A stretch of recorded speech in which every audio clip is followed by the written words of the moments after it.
এই ছবিটার দিকে খেয়াল করেন।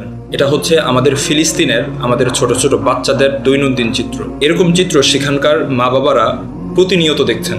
যখন আমাদের ভাই বোনেরা সেখানে নিজেদের সন্তানদেরকে নিয়ে এরকম সংকটাপন্ন জীবনযাপন করছে, তখন আমরা কিভাবে খেলাধুলার মতো ফালতু বিষয় নিয়ে নিজেদের মাঝে বাকবিতণ্ডায় লিপ্ত থাকতে পারি, ব্যস্ত থাকতে পারি, নিজেদের সময়গুলোকে শেষ করে দিতে পারি।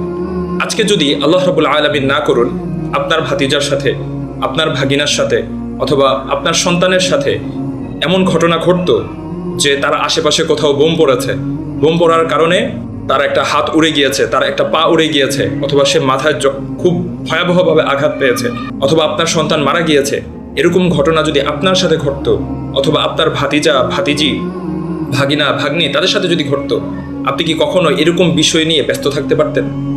কখনো ব্যস্ত থাকতে পারতেন না। আমরা মুসলিম উম্মাহ, আমরা এক দেহের ন্যায়।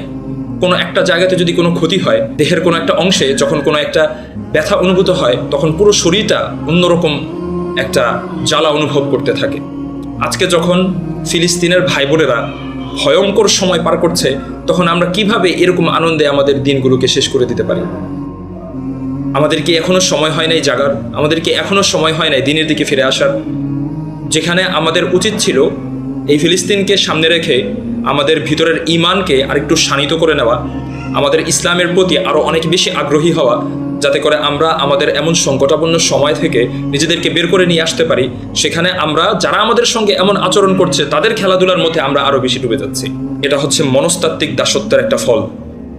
আমরা পশ্চিমাদের গোলামে পরিণত হয়েছি। তারা যেটা আমাদের সামনে তুলে ধরছে ওইটাকেই আমরা গ্রহণ করে নিচ্ছি। আল্লাহ রাব্বুল আলামিন আমাদেরকে সহিহ বুঝ দান করুন। আমিন।